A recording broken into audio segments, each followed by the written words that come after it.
So, I'm very sick right now, as you can probably tell from my voice, but it's a little warmer outside, so I figured I would come film using my new camera stand, which I talked about in my previous video. Anyway, in the other video that I'm filming alongside this one, I spent way too much time talking about bridle joints, so I figured I would use this video to remake my belt weaving rig that I need for travel, to talk all about bridle joints and ways to cheat at them. Now, I could just lay it on and cut from there, but I want to be a little more exact. I'm turning up to the edge, for a reason that we'll see in a minute. I've come up to the edge here, I made my little line. I'm going to set that right there. And transfer that line here. And now, I have this nice wide face to make sure that I'm transferring it up square on both sides. And I'm accounting for the thickness of the pencil here, so that's the taper on it is going to ruin my line a little bit. There we go. Now I should have the same measure, more or less, going all the way around. Now to make that nice and precise, alright, cutting in the corner there, both sides, making sure that I stay on line. Now this is going to be the unused portion because this is too short to cut in half. I want as much length out of this as possible, while still keeping inside the measure that I need for it to fit in my suitcase.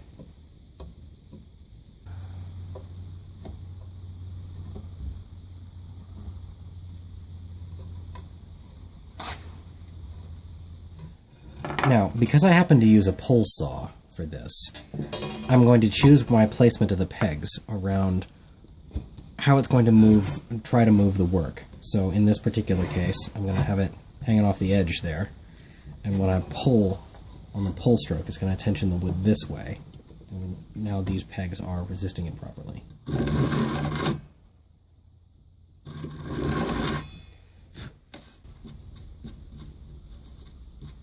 The trench that I cut up on the top is going to be the path of least resistance, guiding the saw blade back out to keep it straight.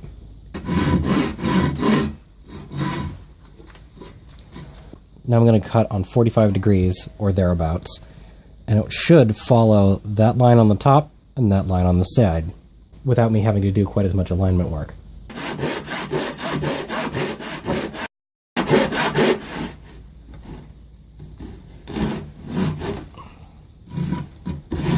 Okay, that should do it. Now I'm going to drop this kerf a little bit.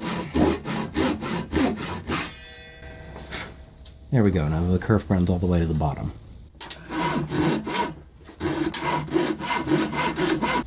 Now I'm down about halfway, and the two angled cuts should meet in a point in the middle, and that should be very easy to saw out. I'm going to do that from the other side though, because I didn't reset my pegs.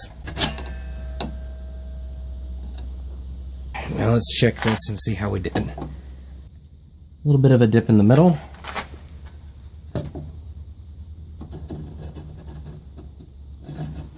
But nice and square the whole way down, up until that very last little bit there. And it's a little far this way. It's a little far this way, so I can pair that off with a knife or a chisel or something. There we go. As I'm going along with this project, I'm experimenting with a lot of different techniques and different ways of doing things. See, I don't want to necessarily give you the impression that I'm a master at any of this. I don't want to be Paul Sellers or Richard McGuire. Okay, yes I do. I definitely do. But I'm not there yet. If anything, I want to be more like the Chandler Dickinson of woodworking. You should see me experiment with a lot of things because it's useful to hear from a master, somebody who's been doing it for 30 years, but it's also useful to hear from somebody who's just kind of figuring things out as he's going along so that you can see what worked for me as I'm trying different things. And maybe they don't work for you, but one of the other failed experiments of mine is something that'll work for you. Maybe it's something about your familiarity with push saws, or just maybe you have a different set of skills already that make it easier for you to learn something else that I'm experimenting with that just doesn't pan out for me. So it's important to me for you to have a lot of options like this. I say that as preface because I don't necessarily know that this way that I'm about to do things is the best way. I need to transfer the exact spacing of these holes to this board. And since these are basically 2x4s both, I'm just going to slot that in there. And since it's a little stiff there, because this was cut in a different season, I'm just going to line that up and pound it home with a mallet. This is going to be the side that's facing the floor, and anyway, it's for work. It doesn't have to be particularly pretty. I say that a lot on this show. It's definitely set in there. It's lined up pretty okay, but that's... And now I just realized that I set the holes on the wrong side. See? You see what I mean? I want it to be on the far side because these holes here receive pegs that we're going to stick up and into the top post. Right there. And that top post is what I'm going to be weaving off of, so I want it as far away from me as possible.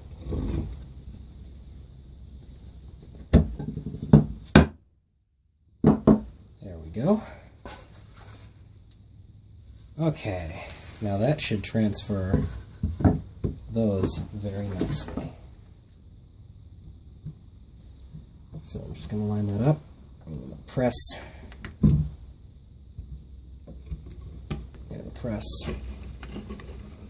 Get in a little bit.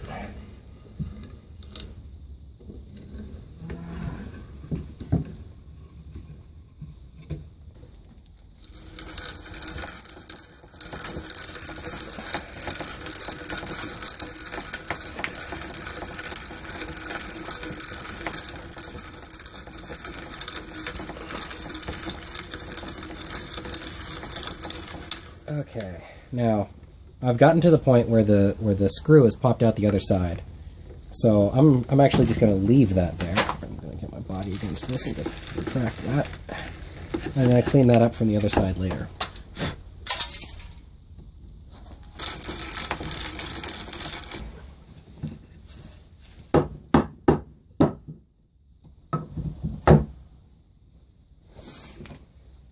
Now I'm going to go from the other side here. Nice and light.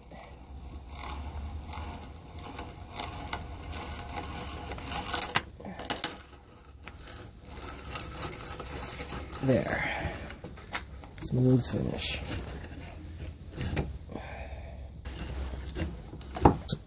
The way the bridle joint works is it's going to be 1/3 here and 1/3 here, and then a tab from the other piece that fits into that slot. Okay, but we need 1/3 of the thickness.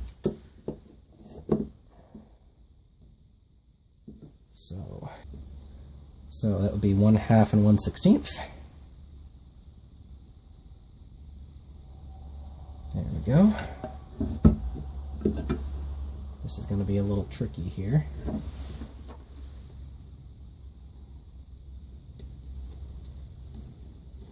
Now, this is going to call for some greater precision, so I'm going to use my marking gauge for this. I'm going to set the depth. I'll use the same technique as last time. Straighten that out. Eyeball it to check. Yeah. Okay, these are 3.5.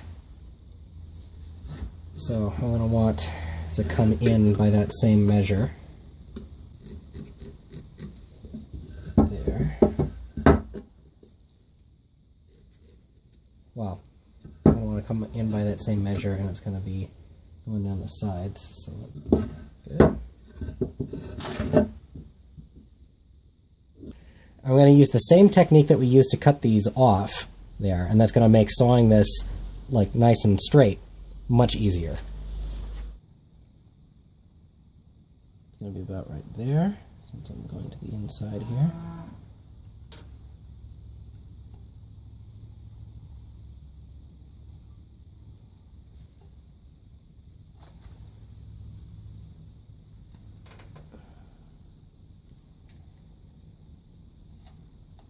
I'm going to start with a cross cut just to get it a little easy. There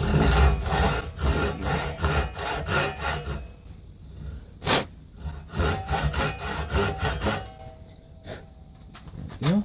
Okay.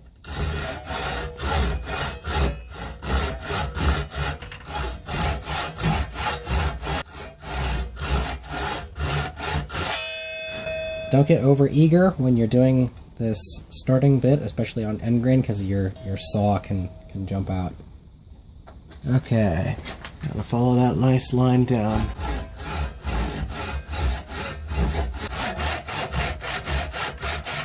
Now, don't think that just because you've got guidelines like this that you can go all wild. You still have to keep a good saw form when you're doing this to keep straight. This is just to help you get that last little extra bit of precision. Flip that around.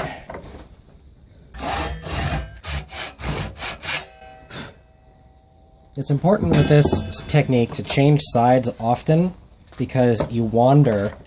Your saw cut will wander the deeper into a particular cut you go. So switching sides makes it much easier to stay straight. I'm about a 1/16 of an inch from the edge here, and I'm looking at the other side to make sure I don't go past that line on this side. Okay, now I just need to do that again. 1/2-inch chisel. Set that just on that line right there.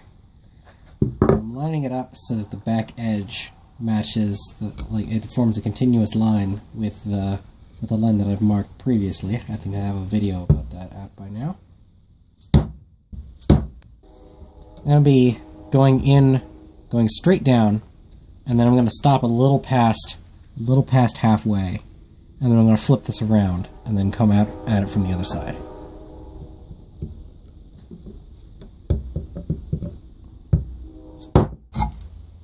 There we go. I split this out a little bit into a couple of pieces here so that it would be easier to take out. Eyeballing a camera like this from the other side is a little difficult. There we go. That was our final product. Okay, now we have to make the mating piece for this. Now I left my gauge where it was from the previous. There. And from when I was cutting the cheek pieces here.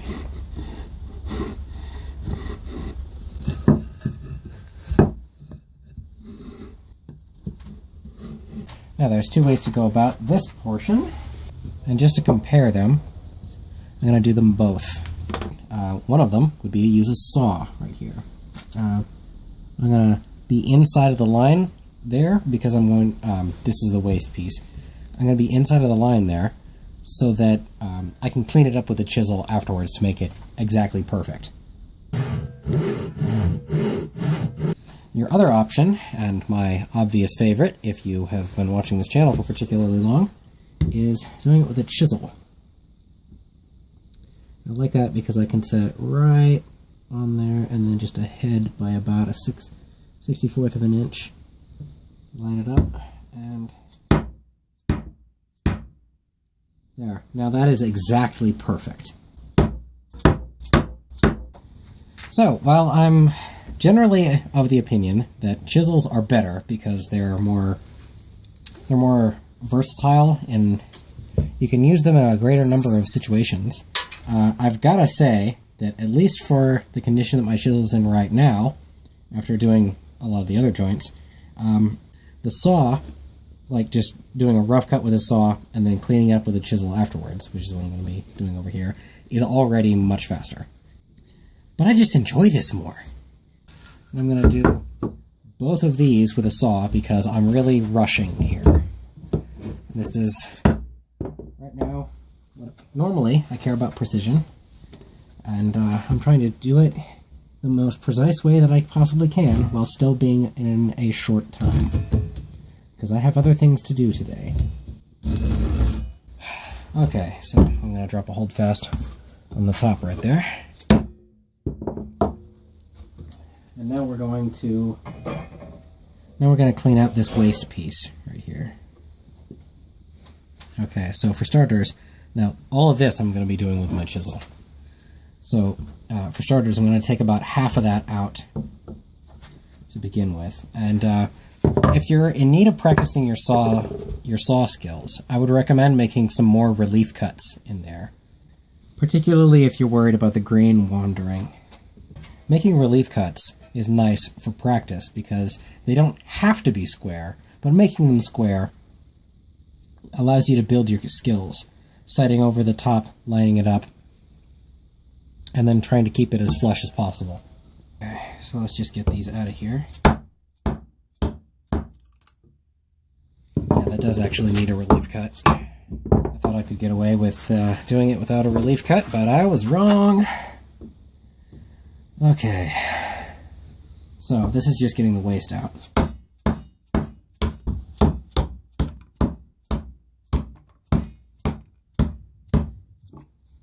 I'm not going all the way down because I don't want to destroy my table.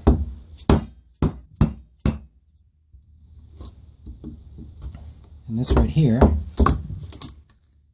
is why it's important to leave yourself a lot of extra room, because that started angling down. I'm going to go a little bit high of that.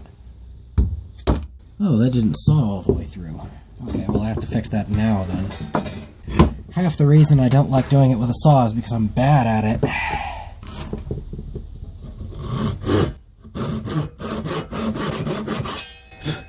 And it makes it nice and clean. Alright, now I'm standing at about 45 degrees from this. I'm going to set that just above the cut, the marking gauge line.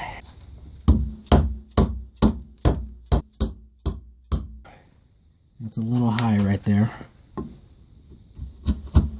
From the transition between those two cuts. So I'm going to try making a little shoulder right here.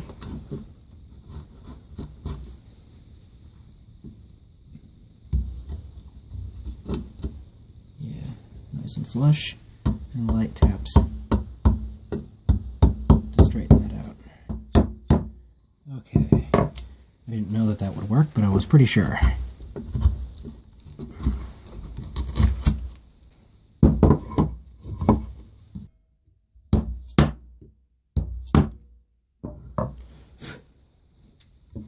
It's moments like these that I'm reminded of how important it is to leave a little bit on the other side, to catch against the table and resist, so that if I'm doing something heavy up here, the force isn't all on that little bit right there.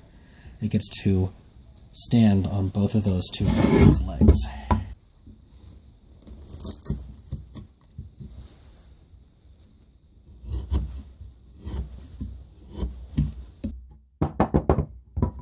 Okay, test fit. Let's see. Not quite.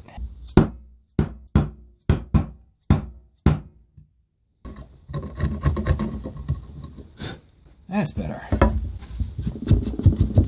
there it goes.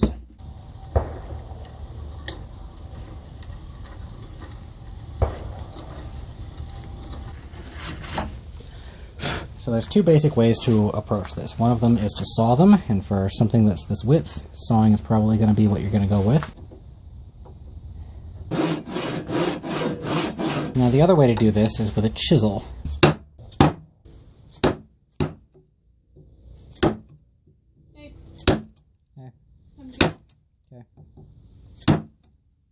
I'm going to come down about halfway and split that out and see whether it goes up or down. Okay, it's going up, so that's nice and convenient for me. And it went down on that. Okay, so it went up here and it went down on this side. That makes that a little bit trickier. Let's get straight on.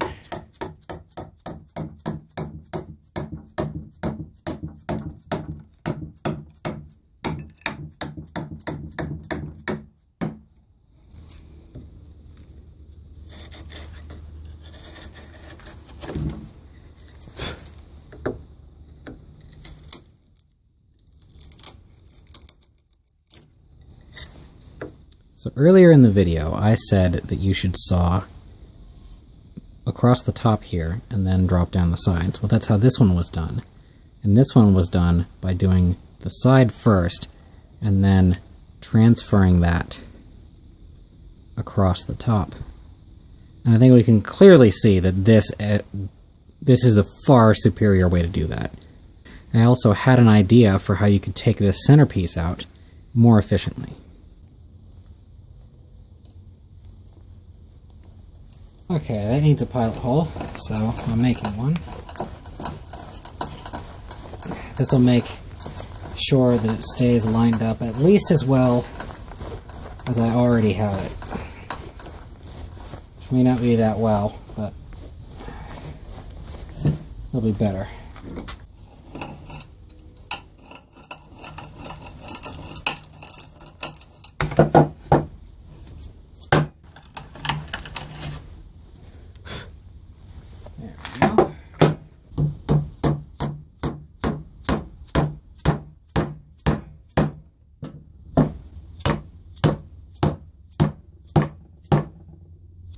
There we go.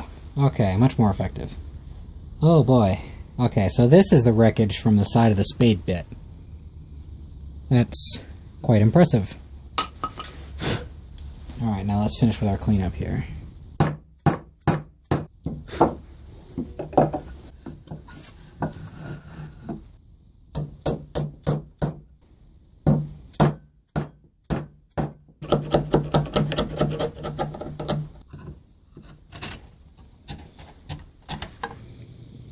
So there's a bit of a problem with this video, and that's when I was transferring the files from my camera to my hard drive. They didn't all transfer properly, and then the originals got deleted, because I didn't realize that they hadn't transferred properly until I needed them and was sitting in editing. Oops. Anyway, so what was lost was about maybe 10 minutes worth of footage, which would have been about 2 minutes after editing. Of me experimenting with what I now consider to be the final form of the way that I'm cutting these bridle joints. So I'm going to explain that briefly. So here's one of the bridle joints from the video, and what I wound up doing, the final experiment of mine, was I would come in at 45 degrees, and I would cut in until I was in about an inch, maybe 3/4 of an inch on the top and on the side, because that part, I could keep that straight pretty well. And then I would drop the cut, and then I would run it over the top. That wound up giving me the best results, and it was faster. It was easier to stay straight the whole time. When I was coming down this side, I'm only coming down about 2/3, which probably has something to do with the size of this thing. So I was coming down about 2 inches. And then running the top, and then doing the same thing on the other side, and then proceeding in my normal manner after that. I wish I had a demonstration for you, but I'm sure it's going to come up in a future video anyway, so just look forward to that. Now, if you want a demonstration of what this weaving rig is for, you're going to have to wait for the next video. Or more than likely, you're watching this at a time when that video is already out. Anyway, it's the next one. That one's going to be just a demonstration. It's going to be a little interstitial between this video and the next proper woodworking video, but it should be at least interesting to you guys, because I don't think I've demonstrated my weaving like anywhere. So look forward to that. Anyway, if you found the like anything about this video to be useful, the #1 thing that you can do to support me is to share that video. Grow the audience, send it to anybody that you think would be interested in it, anybody that would think it was cool. Just get it out there. A distant second, but still very important to me, is comments. I do read all of my comments, at least at the time of this writing, partly because there's not a whole lot of them. Let me know what you thought, maybe suggest a future video topic, maybe ask a question that I can answer in future video, and thanks for watching. See ya.